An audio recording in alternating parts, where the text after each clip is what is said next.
Hey everyone, I know times are tough and the talk of a refinancing boom might have you wondering if it's the right move for you. Lower rates, smaller payments, or pulling cash out. It sounds great, but it's not one size fits all. That's why it's so important to speak with someone who truly understands your situation. Reach out to Anna Cara Loans and her team. Anna has been helping families with your mortgage needs for more than 24 years, and she's here to help you figure out if refinancing is worth it for you. Don't fall for the call center, loan officers, and telemarketers. No pressure, just honest advice from someone who cares. Because sometimes the best move is simply knowing your options. We are so excited to welcome Raquel Gay to the podcast. She has over 10 years of experience combined in the wellness and hospitality industry and is passionate and dedicated to leadership, and she strives to deliver exceptional customer service and operational excellence. Raquel is also the membership director at Gravitas Beverly Hills, a luxury social club, and oversees the recruitment, retention, and satisfaction of their high-end clientele, as well as the management and development of their talented staff. Welcome, Raquel. We're so excited to have you. Thank you. I'm excited to be here. Well, we have tons to talk about today, so let's jump right into it. I know that you have a lot going on in your career, so we want you to tell us a little bit about how your career started and what is the most significant risk you've actually had to take. That's a good question. Okay, so we'll start with the first part. How my career started. I mean, I've had many jobs growing up. My first job ever was a ski and snowboard instructor in Big Bear. So that, yeah. Actually. Oh. But only skiing. I was Only not skiing. snowboarding. Okay, yeah. I mostly skied. I just, dabbled in Wow. snowboarding. But yes, that was my first job ever when I was a teenager. Cool. So I was in high school. So I was going up there every weekend. My dad was an instructor. My mom was an instructor. My brother was. So we all just kind of went together and did it. And then, as going through high school and continuing to work and do all those things, I eventually made my way down to San Diego, which is where I started my first restaurant job. My parents were both in the restaurant industry for a very long time. And so, it was almost like you're going to work in the restaurant industry when you go to college. So I was like, great, perfect. It actually is a great schedule, right? So that's where I got my first hospitality jump. And then I, worked in fine dining and did a lot of, bartending and all those things and kind of worked my way up that scale. When COVID happened and all the restaurants closed, I was, oh no, okay, what are we going to do? We're going to pivot to what is open. So I went into the medical field. And totally different. Yeah, totally different. Right? Slightly, right? Went into the medical field and I helped open 2 different locations in San Diego for, medical clinics and was the director of operation for those, and then came to Beverly Hills and stayed in the medical field and then met the Gravitas team. And so I'm here now. So it kind of blended a little bit of everything together. So Well, hospitality and hard work, right? Right. Exactly. Exactly. Exactly. What was the second part of that question? Well, it was, what's been the most kind of significant risk you've had to take? It kind of sounds like the change in the 2 fields may have been, or I'm curious how you actually met the team that you're working with now. When you said it, I'm like, how do you just randomly, how does that happen? Right. Actually, they found me. Okay. And, so it was a great find for both of us, and I'm just really happy to be with them. So yeah, they kind of plucked me from where I was, and they said, "Does this interest you?" And I was like, "Actually, yes." So here we are. Wow. Well, we are going to talk a lot more about Gravitas Club because I did have a tour of it a week ago. Yes. Tomorrow would be a week. Yes. And just to give a little bit of background, so 28,000 square feet. Wow. A social club dedicated to entrepreneurs. Yes. Or focused on. Mm-hmm. And I was telling Megan, like, super old Hollywood vibes and glam and the pink marble and the green tiles and there's so much. It's gorgeous. It's gorgeous. We have 3 bars, first ever outdoor garden patio bar. And it's absolutely stunning from the second you walk in to the second you leave. Our chef is incredible. We're going to have incredible food, incredible hospitality service. I think that this membership club is really going to step up the membership club game for the entire city. So we're really excited. Yeah. I mean, membership is such an interesting thing. I mean, obviously, Megan and I run a company that's based on community, which I think is so necessary if you want to build your business or excel in life. So tell us, like, for you, because obviously when you got approached, I'm sure there was some sort of drive where you're like, yes, I want to be a part of making an impact in this amazing city.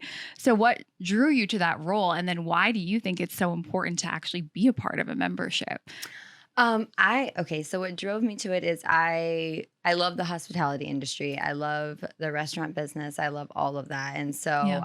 I was very excited to kind of be welcomed back into that industry. I Nice. didn't realize I missed it until I was out of it. And Yeah. then when I came back, I'm like, oh, I really do love this. And I do know this, Mhm.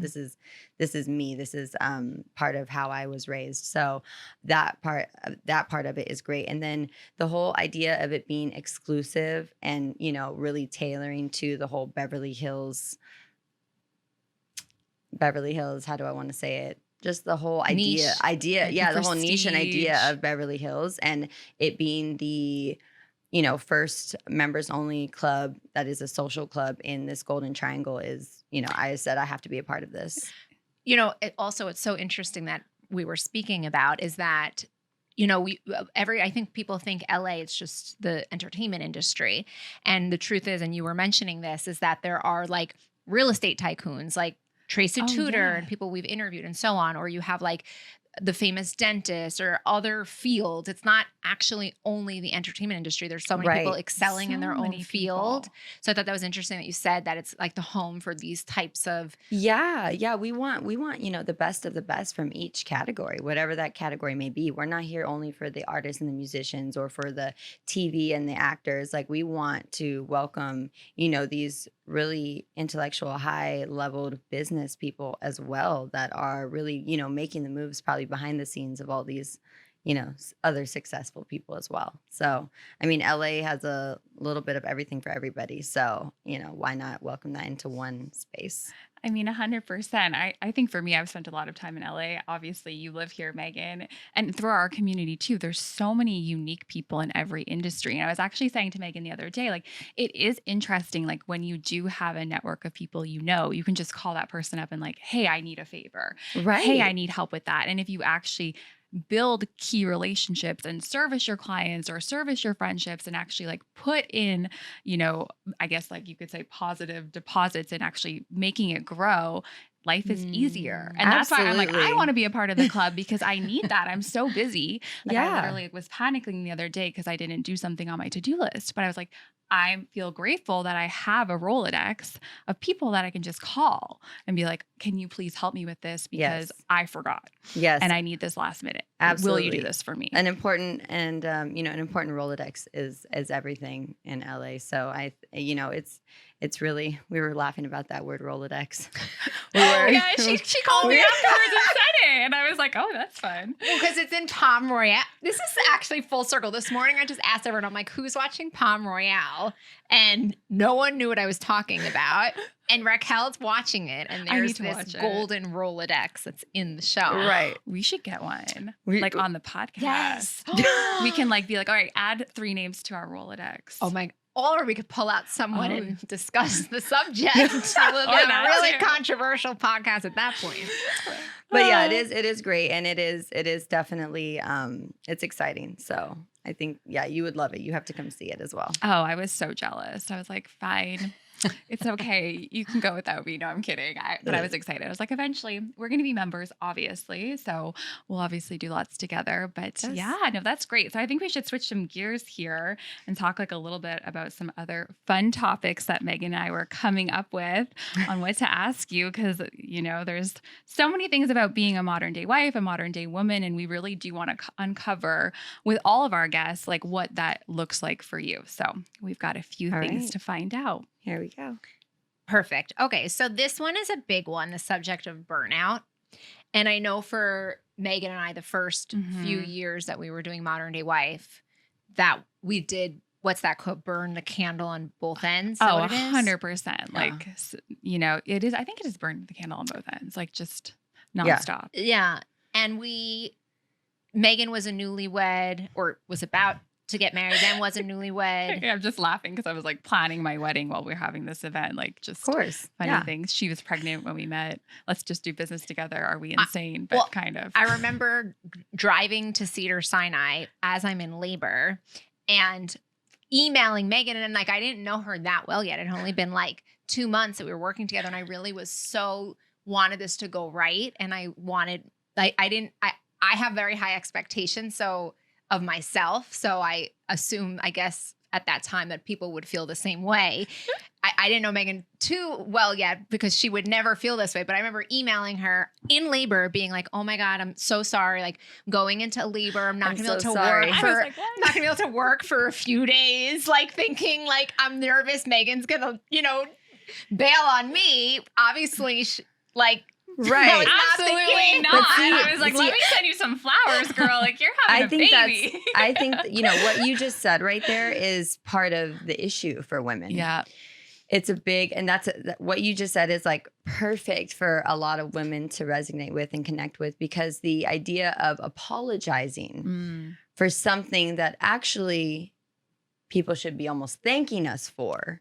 Yes. is very, very twisted in society in some ways. So I feel like, for us to feel like we can't even take a moment to give birth to our child without feeling like we have to apologize to somebody for missing out on work is I don't know, there's something really wrong with that picture to me. It's like, but we all do it, right? We all over apologize or, and say sorry for things that we shouldn't be sorry for. And I think that I used to do that a lot. And I've really taken a turn with that. Like I've had to condition myself to stop saying sorry for things like, well, wait, am I truly sorry for that? Actually, no, I'm not. So I would just stop saying it. And now I've kind of conditioned myself to where I'm going to text something and I'm like, so I'm sorry. And then I'm like, nope, I'm changing the I'm sorry to thank you for understanding. I'm not going to be. Love that. There are certain words that we need to use that does not put us at fault for something we shouldn't be at fault for. Yes.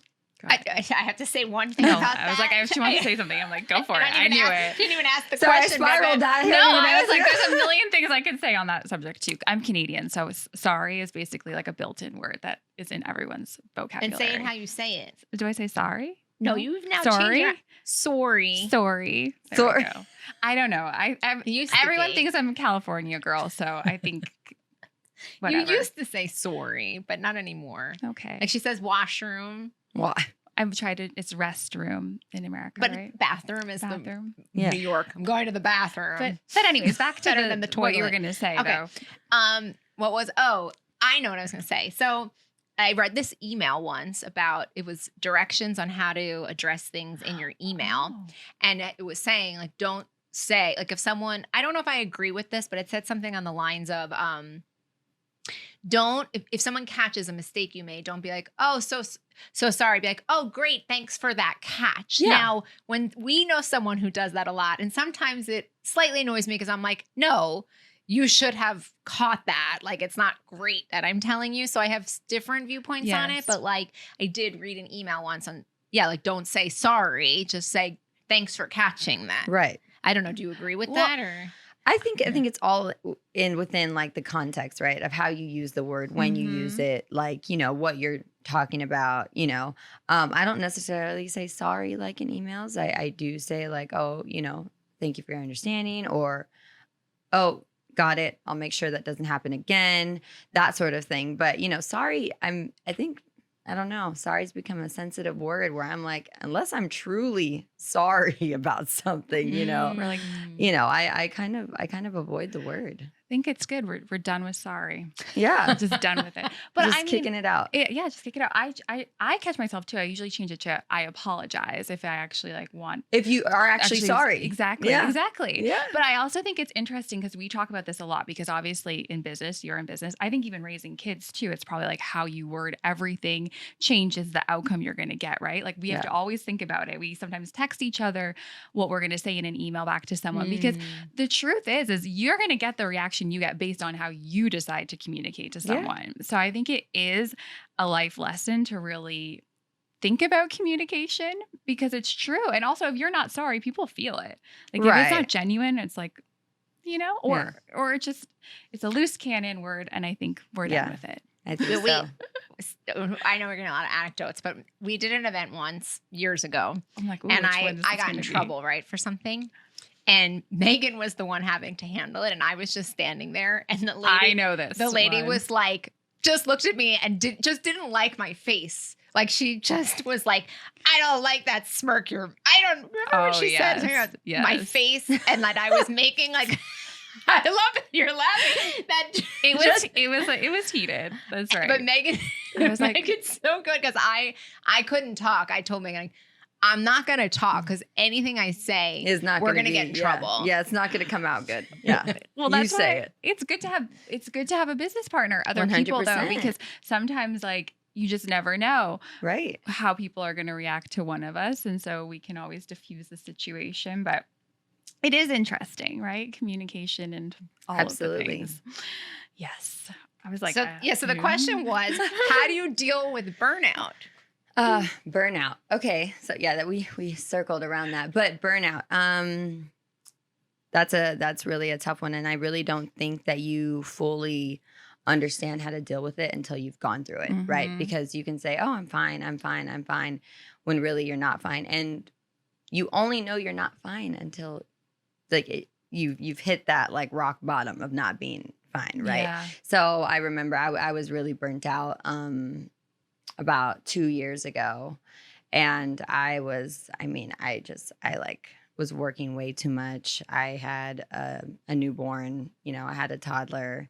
I had, I had 2 dogs. I had just like the whole family thing. Right. And then like a job that I was working so many hours for. And, I love the job, but I also was like, this is, mentally not sustainable. And I remember my husband saying, this isn't good for you. Like, you're burnt out pretty much. And it took me till the time when I was realizing I was like, honestly, like crying like every day because I was just exhausted. It's like frustration, tears, exhaustion. Like I'm missing kid stuff. Now I'm missing work stuff. Now I'm like, it was just too much to juggle. And so how to handle burnout is, recognizing one, that you are a different person when you're tired, hungry, sleepy, and, not feeding into your own or filling up your own glass water. And that's really important. And if you are realizing that you're not getting to eat and you're not drinking enough water, and then on top of that, if you feel some sort of like guilt where you're like missing out on something, I think those are all really good signs of like potentially getting close to burnout. And then, it's really good to take those moments and once again, this is where you are not to be sorry for saying, hey, I need a day. I need a mental health day. I need a day for myself, and I think a big affirmation of mine to avoiding a burnout is give yourself grace. Nothing on the to-do list has to be done exactly when it needs to be done. We have so much to say on this. And, give yourself grace. My hair and makeup does not have to be perfect every day. Okay, there's a 2 out of 3 rule. So if my hair looks good and my makeup looks good, my outfit doesn't have to look that good. But if my outfit looks good, then my hair can look good. My makeup doesn't have to look that good. Okay, just nail 2 out of the 3 and you'll be okay for the rest of the day. You're way ahead of me then. But honestly, give yourself grace in everything that you do, whether it's motherhood, whether you're, a newlywed or, in a marriage for 10 years, whatever it is, just remind yourself every morning to do that. And I honestly never did that. And the second I did, I'm like, you know what? It's okay that they did not like eat all of their fruit at breakfast or their vegetables. Like, I'm like, are you full? Cool. Let's roll with it. I've been adapting the more, easygoing, and it's been so much better. It's been so much better. Like, oh, you didn't take a nap today. It's fine. We're just going to roll with that. Okay. I got 4 things out of the, 6 things on my to-do list done. Those 2 are going to get done tomorrow. Yeah. Like they really are. I think that's like been a really good affirmation of mine. Just give yourself grace in order to avoid that burnout so that it doesn't happen again. Because I was there and I was, struggling. Yeah. I was struggling and it tends to spiral and affect the rest of your life, if you let it get there. So I learned the hard way, like most of us do. But well, it's interesting, right? I mean, this is modern day wife. Obviously, we're talking about like through our company, it is the whole subject of how do you do it all, right? Right. Because I think we're all going through this. It's a busy world that we live in. There's a lot of commitments that you have as a woman. You want to have the career, but you want to have the great marriage, but you want to have the kids, Right. maybe you want to have the dog, you want to be fit, you want to look good. So it's like, okay, I love that you touched on that, because one thing we want to know from our guests is really like, what are you doing to have it all? You know, like what is the key thing? So obviously you shared a few things, but it would be interesting to see like on a day-to-day basis, do you have some sort of tangible tools that you love to do to keep that all in order? Because you are the wife, the mom, the business woman, you're doing all many of hats, it. many hats that we have to wear. And, society puts a lot on us for that, right? Right. We're expected to, at first we were expected to just stay home and watch the kids. Great. Now we're like expected to go to work and then come home and watch the kids. And there's always this back and forth of like, oh, well, you're a housewife. That's a full job. Okay. 100 trillion %. Yeah. You have kids and you are at home, like you're working. No joke. Okay. That's a full-time job. That's why right. people pay nannies. So, I understand that. And then there's also the women that just work. That's a full-time job. Like you've got your own thing going on. You're pushing it and you're excelling in your business or whatever it is. Great. And then there's the women that do both. And I think those women are the ones that really, almost like get it both from society, because they do feel like this imbalance, right? This like, oh, I'm not putting enough time into work, or oh, like I'm missing out on my kids. And it's pretty much, I think, there's a big part of like that middle class society that really feels that how do I manage all of this? And so I actually, I've gotten that question quite a few times of like, so how do you do this all? And then like, you wake up and you like roll out of bed like this. I'm like, well, first of all, I lost an hour of sleep so I could wake up to look like this. I have a really great partner. So marrying well is a really good thing. I mean, my husband is great. He helps me a lot. And, he's really helpful, like with the kids, and, we all have our routine. And I think that the biggest thing for me is to set a routine and then try to keep it as best as you can. Not like keep it, but try to keep it. Would I love to wake up and go to the gym every morning? I used to be a personal trainer. So yes, I miss the gym every day. But some days I just can't make it. And some days I know that getting an hour of sleep because I was up late last night is more important than waking up early and going to the gym. It's more important for my mental health. And my mental health right now plays a big part into my physical health. So, and if I didn't make it to the gym, okay, so I have a salad that day or whatever. It's balance, and it's figuring out what that balance is. So by all means, when somebody asks me like, how do you do it all? I say, oh, I don't. This is just a facade. Like I'm pretending right now. I am tired. I need caffeine. I really didn't eat this morning, but like I'm here and I'm happy. But also we can't avoid or we can't take out like how we're also feeling on anybody else, right? So all we can do is try to make the best out of each day. And do I have days where I wake up and I'm like, oh, today is not the day? Absolutely. Absolutely. On Monday was my today is not the day. And I was struggling. I was really struggling. But, like my husband saw that and he's like, you know what? Like I got it. But like, so nice. It is so nice. It is so nice to have somebody that has your back like that, and I don't know what I would do without him right now. But honestly, it goes back to what I was saying before. I just, everything does not have to be perfect. I don't have to make it to the gym. Would I have loved to? Yes. But there are other things that, kind of take over that. Or if I do get to make it to the gym, great. Yeah. Great. Perfect. But all we can do is try to make the best out of each day. Well, I love that. And the one thing I just want to acknowledge what you said, because I think it's really important, which I'm learning too, is you don't take how you're feeling out on someone else. Like if I overcommitted and I have a lot of commitments and I decide to be super busy and stack my to-do list, I'm like, good, that's not my husband's problem. Like he doesn't need to know about it, right? Because it's like that affects him if I'm spewing how I'm so stressed. And like, well, why are you doing all that, right? Right. So it's like the perception too of like what you put out on other people also is going to change their viewpoint of how you're doing it, or could play a big role. So I try to just be like, okay, I committed, it's a happy face and I'm doing it and I decide to do it and that's the way it's going to go. 100%. I like to let my husband in. Like, so if I have like a crazy day or if he has a crazy day, it goes back to the whole communication thing. Like, it is 100% the most important thing in any relationship, whether that be marriage, work related, coworker, whatever it is, communication in any relationship that you build is key. So I always tell my husband, like, we'll look at the calendar. I'm like, today is like not a good day for me. And then I'm like, can I have 2 minutes of your time? And then I literally just like get it all out. And then I'm like, okay, it's going to be fine. You know, whatever it is. So I actually do like, you know, do the tone, or like I've been a little bit better about catching myself. Like if I do have that tone, I'm like, I'm sorry. Like this is what it is. And that is when I really will say like, I'm sorry. I'm like, this is a lot for me right now. Today isn't a rough day, you know, but I like to give him a heads up. Like, and he'll give me a heads up. He's like, hey, I'm stacked today. I don't know. I'm not going to be, or he'll send me a text on his way home from work. Hey, I'm going to need 15 minutes when I walk in the door because it's been a long day. And so when he walks in, like I kiss him hi, and then he like literally will go into the room. He'll take 15 minutes. He'll say hi to the kids. But I'm like, hey, don't bug daddy for like 15, 20 minutes. He needs a second. And we have each other's back that way. But it's been so much more helpful to do that because but you have to communicate that. 100%. Or else you just like snap on somebody and they're like, oh my God, what's her problem? Right. And you're like, and then, you know, and you look at somebody like, well, you don't even know.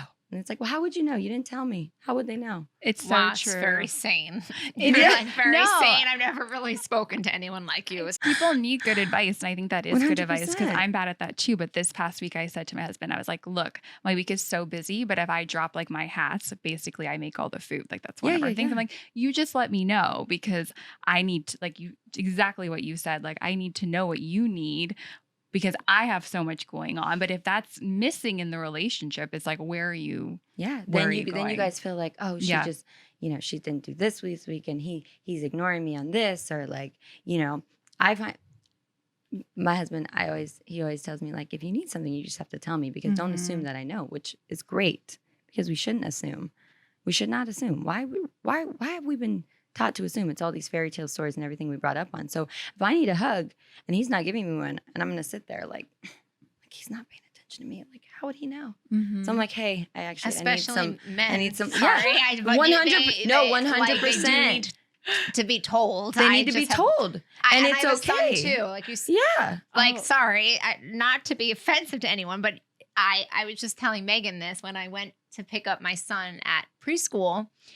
He's like running around, jumping on things, falling. It's chaos, right? And all the girls, I go and I sit on the grass, and all the little girls come and they sit right next to me, like so affectionate. And one of them turned to me the other day and she goes, what did you do today? Really? So sweet. I almost had a heart attack. I was like, oh my God, no one's ever asked me that question ever. let alone a 4-year-old. Right? So it is like, there is definitely a difference between boys and girls. And so my son will be a husband one day, right? And I do think women are very intuitive, right? So we do have to communicate and not assume that people just know what we're thinking. Right. That's the best way to describe this. Yeah, that's such a cute mom tip. I mean, like I don't have kids yet. I'm like, I'm terrified, right? You're raising this child, and I like this advice that you just shared, right? You have to teach, if you have a boy, teach them how to court a woman, or you have show her what she needs. Like I feel like some of that's missing because it is so busy. It's hard, right? Like how do you keep date night alive? And, you know, I think everyone's going through the motions of the day to day. Start them young. Well, right? Get the tips out there. It's the Google Calendar. I mean, the truth is, right? Like if you put it on the calendar, it will happen. Like if you fit in, I didn't go to the gym this week because I can't. We have an event and so on, and this recording. And that's okay. Yeah, it is what it is. It is what it is. And so, and it's like, but when I do go, I can only go twice a week. That's all I can figure out. And that's okay too. Thank you.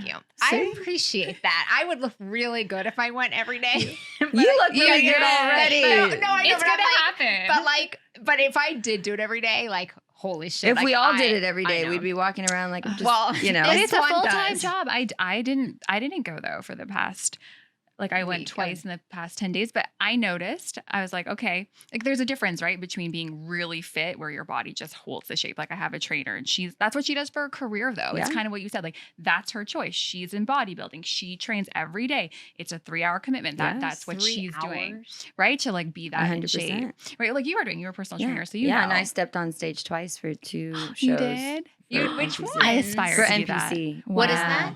So it's a Natural. bodybuilding. Yeah, it's a bodybuilding competition. Oh so my yeah, God. A whole other podcast. That I was- know. I was like, That was I want to do one. that I was was like way the back confidence when. you have. But Wow. it's insane. It's insane to train like that. It Were is. you on steroids? No, No, she didn't. no, So know. someone- I was not. I was not on anything. So I'll show y'all pictures. Oh, But I it's definitely want to see that. But yeah, Well- it's a whole nother lifestyle. So I get it. Right? Yeah. But where was Well, just the point was that if it's on the Google Calendar, like then it will happen. Right? So I Absolutely. think that if you schedule date night, like I didn't, but if you do schedule that, like it will happen. Yeah. Some other people schedule other things with their partners twice a week because if they don't schedule it, Are you that talking also about sex? Yes. I wasn't gonna be the first one to say it, It's but they fine. schedule it in, and People do you that. know, a lot of people do 100%. it because then I don't know. Yeah.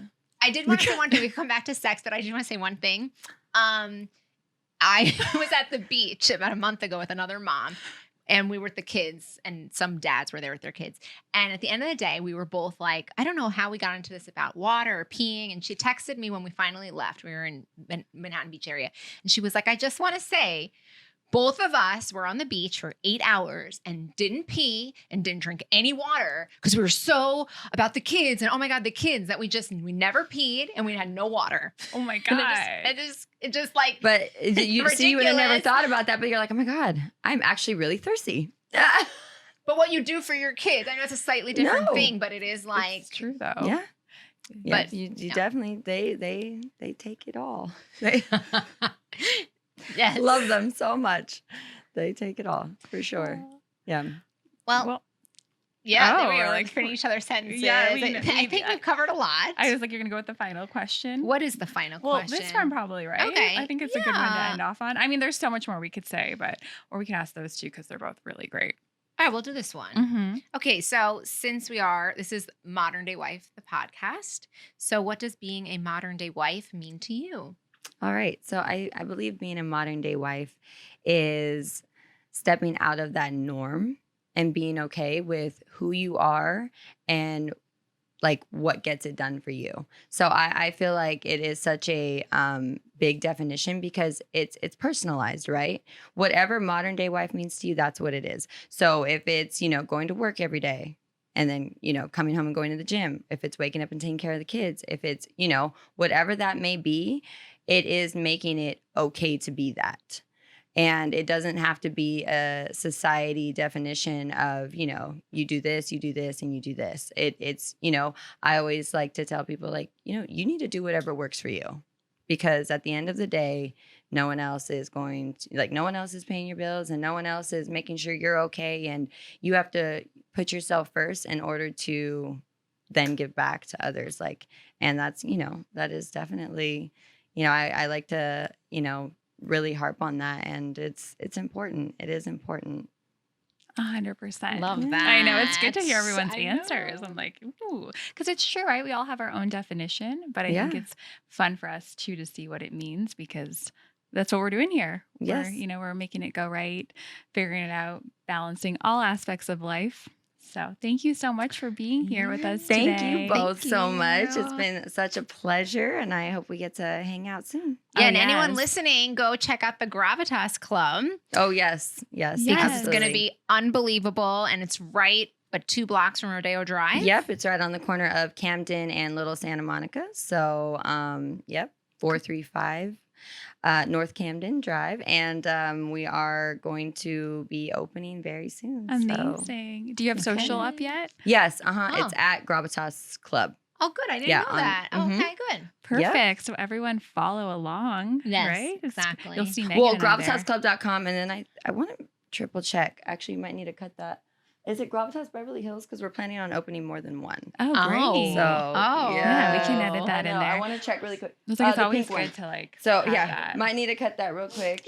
It's fine. We can. Yeah, thank we you. can No, add because it I in. always get confused because they started so many. Oh yeah, yeah, it's Gravitas. Okay, it's perfect. What is it? All right, so the website is gravitasclub.com, and then the social is Gravitas Beverly Hills. Okay, perfect. Awesome. Well, Yay. follow along, everyone. We can't wait to see you there. Megan and I will be there. That's for sure. Thank you for joining us Thank today. you. Thank you, ladies. Okay.